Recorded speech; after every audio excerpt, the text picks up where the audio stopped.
Hey everybody, Varun here from Language Academy. Guys, welcome back to another video. This video is going to be all about IELTS reading.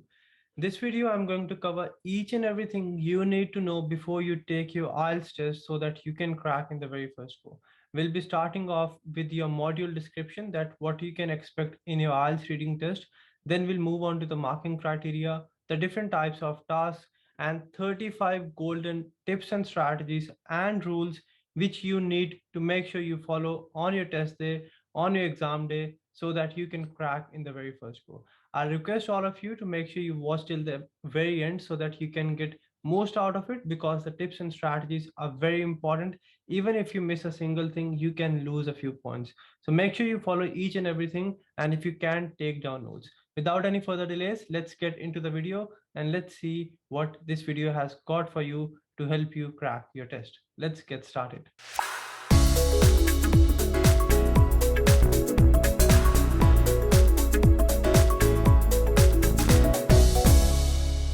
All right, we'll start off with module description. As you know, we have got two types of, or two different test: journal, IELTS academic. In IELTS reading, you'll have total 3 sections. Each section you'll have 13 to 14 questions. In total, 40 questions. You'll have 1 hour to complete the 40 questions or all the 3 sections. You will not be given, there will be no extra time given to you to transfer your answer to the answer sheet. There's a slight difference when it comes to journal and academic. Journal, what happens? As I've told you, there are 3 sections. In section 1, you'll have 2 to 3 short text or passages based on which you'll have to answer 13 or 14 questions. In section 2, you'll have 2 passages. The difficulty level will be moderate, and the section 1 will be easy. Again, 2 passages. Based on this, you'll have around 13, 14 questions you'll have to solve. And section 3, you'll only have one long passage. The last section will be slightly difficult, and there will be only one passage based on that, which you'll have to answer another 13, 14 question. Whereas in academic, for each section, you'll only have one passage. The difficulty level will be same throughout. It will be moderate to difficult. It won't be that easy. Why? Because the language is more formal. In your journal, you'll have language or context or passages from a daily life, but here you'll have a bit more formal, from journal, from books, from articles relating or related to a formal setting. Formal setting means academic setting, right? But over here you'll have something which is words or vocabulary or lexical resources you speak, you must have heard, or you use them in your daily life. So this is more kind of common vocabulary. This is more formal vocabulary. 3 passages, 1 passage per section. All the 3 passages, same difficulty level, similar, I mean. And then here you'll start section 1 with easy, then moderate, then difficult. So this is your module description. We'll move on to the next slide. This is what your answer sheet is going to look like. You'll have to just write your answers here for 1, for 2, for 3, for 4. There are very specific guidelines on how you have to write your answers. I'll share that in a while as well. Your marking criteria: you get 1 point for each correct answer, 0 for each incorrect answer. There's no negative marking. The marking is slightly different as well. For academic, if you get 39 or 40 on 40, you get a band 9. If you get 37 or 38, you get 8.5, and so on. So you can take a screenshot here and refer it further if you need any details. This is a sample question type. See, you have got few paragraphs. Based on this, you have got a question. So this is one question, right? You'll have 40 questions. Yes, this is one question type. You'll have different question types as well. So what different type of questions you can get in your IELTS reading? You can get multiple choice questions, something like this. You can get match the headings. Match the headings, you'll have 10 paragraphs, for example, 15 headings. You need to select one heading for paragraph 1, one correct heading, which is the correct heading for paragraph 2, and so on. Identifying information or writer's view, sentence, summary, note, table, diagram, completion, or short answer questions. So these are the type of questions you can get in your IELTS reading. Nothing much to be scared about. I know these sound like there's a lot to memorize and learn, but it's not. It's more practical if you approach it the right way. Now let's move on to 35 golden rules I need you to follow in order to crack your test. Some of these sound pretty normal, pretty obvious, but I don't want to miss anything. These all are coming from my experience, um, training students from last 3 4 years. So please make sure you follow each and everything. Very first thing, you need to read the instructions and requirements very carefully. You don't have to rush. I've seen students messing up the easiest question type. For example, I'll just give you an example of MCQ, right? Sometimes this is MCQ single answer. You have to select one option. You might also have multiple answer. I've seen students only selecting one option for multiple as well. Why? Because they don't even bother to read the question type. I've seen students being confused between different types of questions. So it's very important to read the instructions carefully, because if you save your 10 seconds not reading the instructions, you're going to waste another 2 minutes solving the questions incorrectly. So very important you read the instructions and requirements. When I say requirements, means how many words you have to write, what you have to actually do in this particular task. Yes. So what I see a lot of students do is, let's say this is your one question, right? What they'll try to do is, and then there's another question here, for example. They'll try to solve this one. They'll read the whole thing from here till here, then try to find the answer for this. Then to find the answer for this, they'll again read the whole thing. That is something you have to avoid. You have to only read what needs to be read to solve one question. For example, you don't have to read the whole passage at once for one answer. You know that yes, you are being asked about bridge jobs. Look for bridge jobs here, bridge jobs here. Try to find the information. Yes, you've got the information here, because we don't have anything about bridge jobs here. So there's no point of reading this. Once you get the information, come back here, select the right answer, move on to the next one.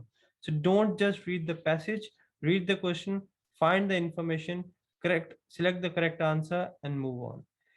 Word limit. You will be given particular instructions that for this question type, you have to write 2 words.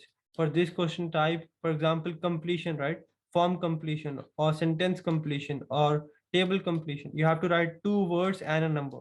So you cannot write 3 words, even if you have got 3 words as your answer, and even if they do sound perfect to you, you cannot go against the instructions. You have to make sure you adhere, you strictly follow the word limit and the numbers you have been asked to. If you exceed the word limit or you write extra numbers, you're going to get 0 for that particular answer. Spelling's very important and very easy. You don't have to write anything by yourself. You have to just write straight away whatever is being given in the passage, and then you have to write it as your answer. But I have seen thousands of students messing up their spellings. If you write incorrect spellings, you're going to get 0 for that particular answer. So I request you to not be too overconfident and proofread your spellings twice. Grammar is important, singular and plural super important. I see students missing points here. If in the passage it says boys, and according to the question as well, it should be plural, and you just write boy, you're going to get 0 for this particular thing as well. So be very careful with your singular and plural, very important. Highlight, underline important keywords and nouns. Let's say you are trying to solve this particular question, right? You know that this part is not that important, but this is very important. So just highlight this, and then highlight bridge jobs as well. So once you highlight all the bridge jobs, and you've got bridge jobs here, it will be easy for you to compare the information, locate the information, and get the right answer.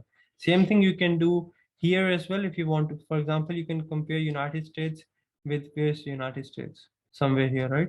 So you can underline the nouns and compare the information. That will be easy and quick for you. There's no negative marking, so you don't have to ever leave anything unattempted. If you're not sure, you can solve it later, but please never ever leave unattempted. Journal time management. Now, as I told you in the beginning, for academic, you'll have 3 passages, same difficulty level. You'll be given 1 hour, right? I recommend solve each passage in 15 to 17 minutes, so that you can spare some time at the end to proofread and transfer your answers. For this, section 1, you have to aim to finish in 12 to 13 minutes. This one, around 15 to 18 minutes. And then why? Because these two are easy and you can solve them quickly. And then this one, if you solve this in 13 minutes, this one in 18 minutes, you'll still have around 25 minutes left for this. And if you have more time, because this is slightly difficult, you will be able to take time and get a high accuracy here. So that is something you need to be careful about. You need to be very, very cautious about your time management. Spend less time here, then around 15 to 17 minutes here, around 20-25 minutes here, and then you have to proofread for 3-4 minutes. So time management is very important. For your academic test, you can spend around 17 minutes each. Whenever you practice at home, you need to make sure you time yourself. I've seen students practicing at home, getting everything correct, but when they go for the test or whenever they take a mock test with us, they mess up everything. Why? Because they get nervous. They are nervous because they have never practiced in timed environment. You have to push yourself. If you get 1 hour in the exam, while you practice, give yourself 55 minutes or 50 minutes.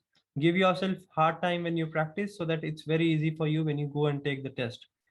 Do not confuse the question types. For example, true and false is not same as yes or no. True and false is related to the facts given in the passage. Yes and no is related to the author's opinion in the passage.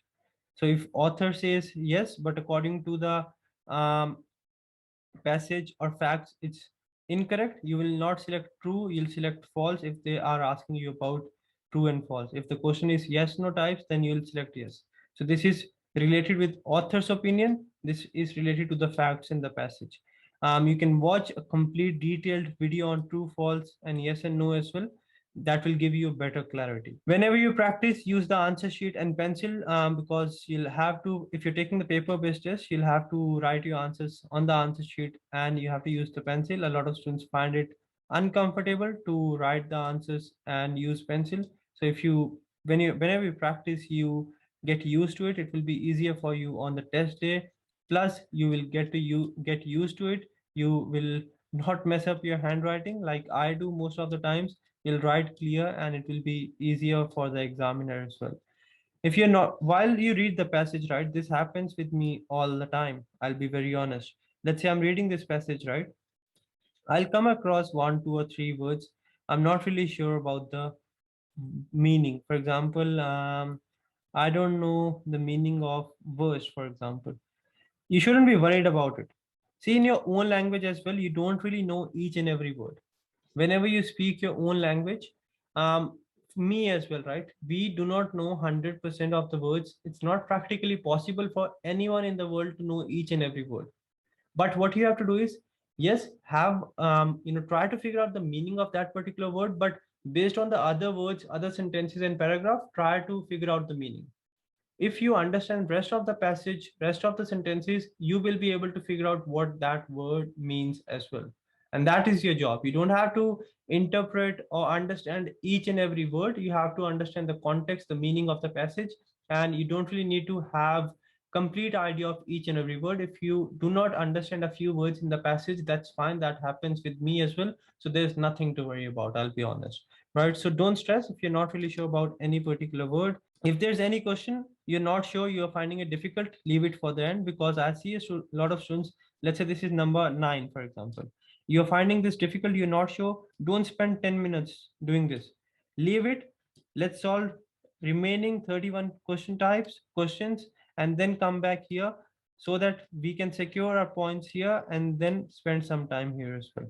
Understand the meaning, not the keywords. As I've told you, reading is IELTS reading is more of, they are trying to figure out, they're trying to judge you that whether can you understand the message. They're not trying to see that this person can identify or match the keywords in the question and in the passage. They are trying to figure this out that yes, this person understands the language. For that, they will always paraphrase the answers. So you don't have to just go behind the keywords, go behind the meaning. What they'll do is they'll give you two options. One will be same language or same words from the passage, the other one will be different words from the passage. And 95% of the times what happens is the answer with different words or the one which is paraphrased is the right answer. So what you need to focus on the meaning, not the keywords. Very, very crucial, especially for your IELTS reading. Very important. Alrighty, now we have got 15.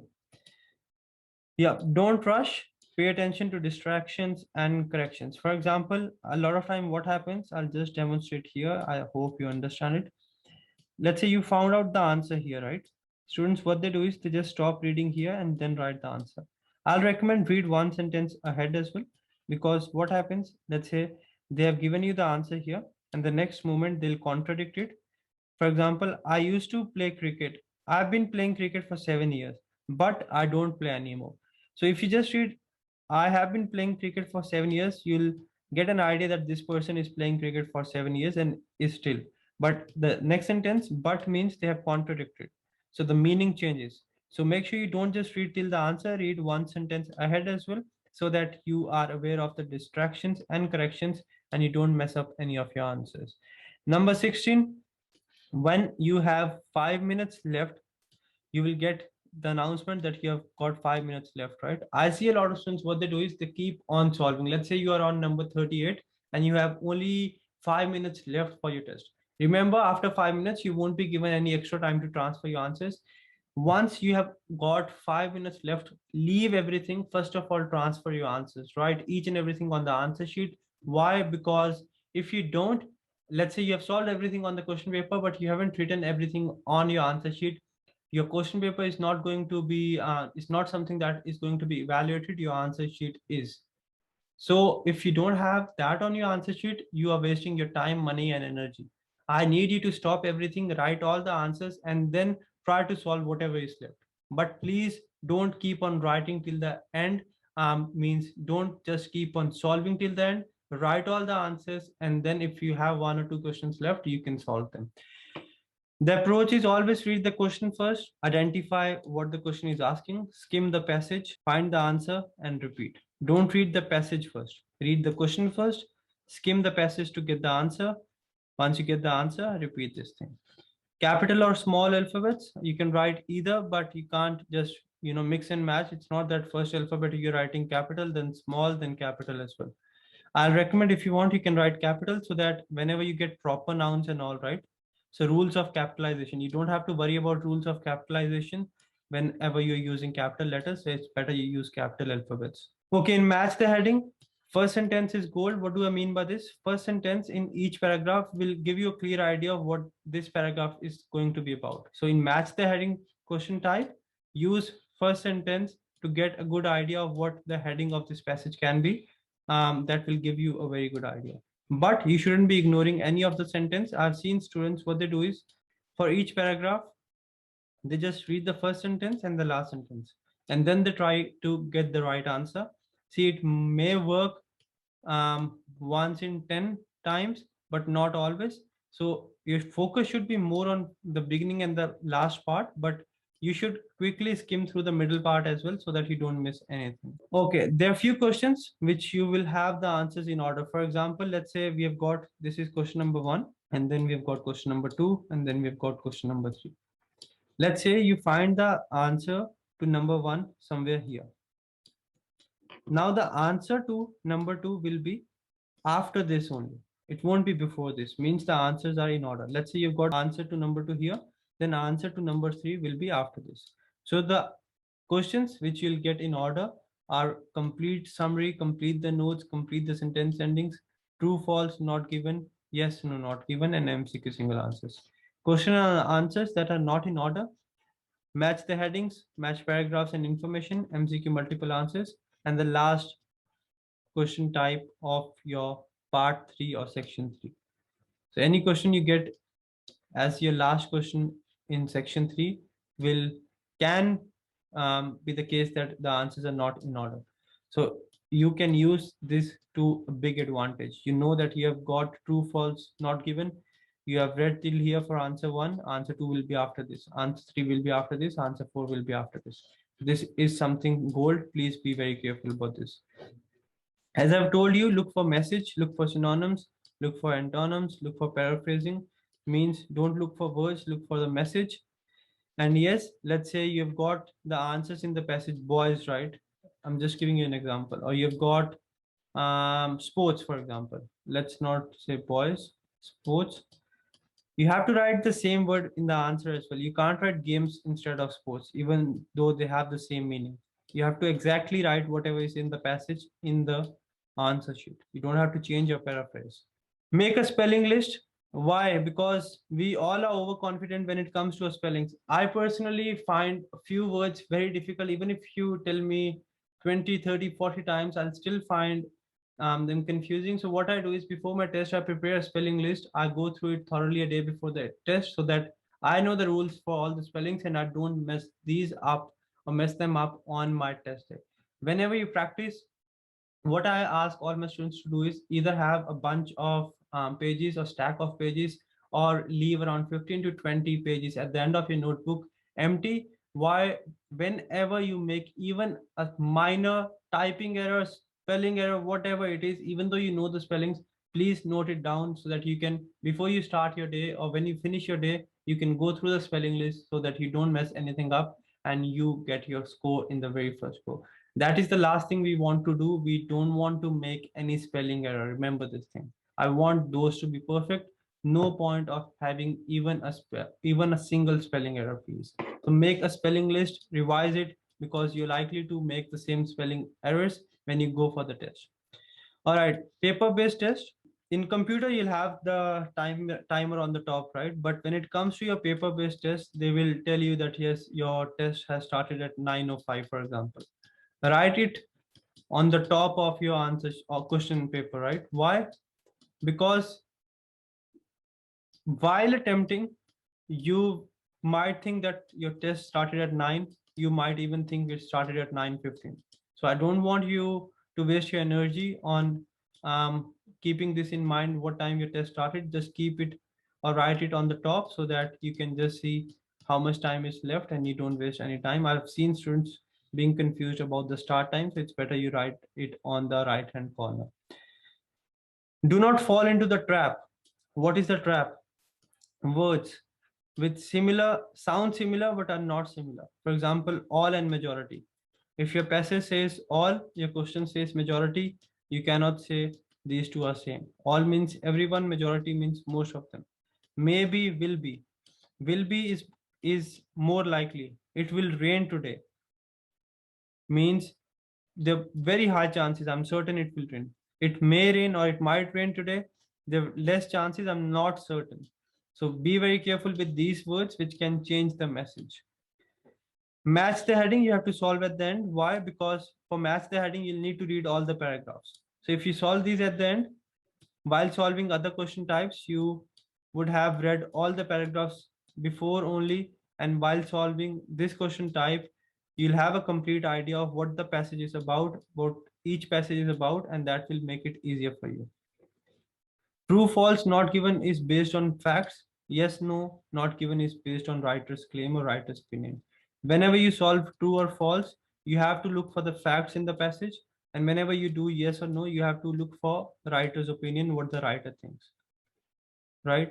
So yes and no is not same as true and false. All right, whenever you're taking IELTS journal, you need to focus more on section 1 and 2. Why? Because if you do well here, the chances you're going to make, even if I do the test, I'm sure that I'll do perfect here. And if I make any mistake, that will be in here. So what I want you to do is I want you to make sure this is 100% perfect so that even if you have one or two mistakes here, this will help you to cover up those mistakes and your band score will not drop significantly. It is easier to score here. So we need to make sure we don't lose a single point here. All right, all the information can be there in the passage, but you do not have to use any kind of background knowledge. I've seen a lot of students using background knowledge. Whatever information is there in the passage, you have to use only that. While solving MCQs, right? I see a lot of students, yes, I know this topic. I think this is the right answer. If that is not there in the passage, you don't know it. Don't use your background knowledge. Yes, don't try to memorize information as well. Understand it. You're reading a paragraph, you won't be able to remember all the paragraph. You have to understand it. If you understand it, you can easily figure out which is the right option, which is not. Whenever you practice, I beg you, I request you, appeal to all of you, please make sure you take as many mock tests as possible and use the practice material. You can use the official Cambridge practice material. That's a good source. And please make sure you take as many mock tests so that you know where you stand. And last but not the least, which I always tell myself as well, be confident. If I've done it, thousands of students are doing it every day. You will do it as well. Reading, IELTS reading is not difficult. It is all about understanding the details, understanding the message, and not just going behind the keywords. Any question type, you need to first of all understand the requirements of the question, understand the limitations of the question, what you expected and what you can do, how many words you can write, then read the question, identify what the question is asking you, figure that out, and after that, locate the information in the passage. Once you locate the information in the passage, compare the information, not the words. I'm repeating again and again, not the words. Repeat. I'm repeating. Do not compare the words. Compare the meaning in the passage with your options or with your question, and then select the one which is correct. 95% correct answers are paraphrased. One more tip: if you're confused between two options, one is paraphrased, the other one has the same words, exactly same words from the passage. The one which is paraphrased is more likely to be your right answer. So that is it from this video. I hope the video was helpful. If it was, please do like, share, and subscribe, and share it with your friends as well. And if you want me to cover any other topic, any help you need, any task you're struggling with, do let me know in the comment section. I'll try to come up with a video for the same. If you need any help with IELTS, PT, or any other English test, or need any guidance training, you can contact us on these numbers or visit us on one of the following address, or you can visit our website and find more information about us. That's it from this video. Remember this thing: if I've done it, you can do it as well. Just focus, practice, and give your 120%. Please don't forget to like, share, and subscribe. And if you ever get your desired score watching my videos, do let me know. That is something I work for, and that is something which will keep me going on. Varun from Language Academy. I'll see you very soon. Please share it with your friends and don't forget to subscribe.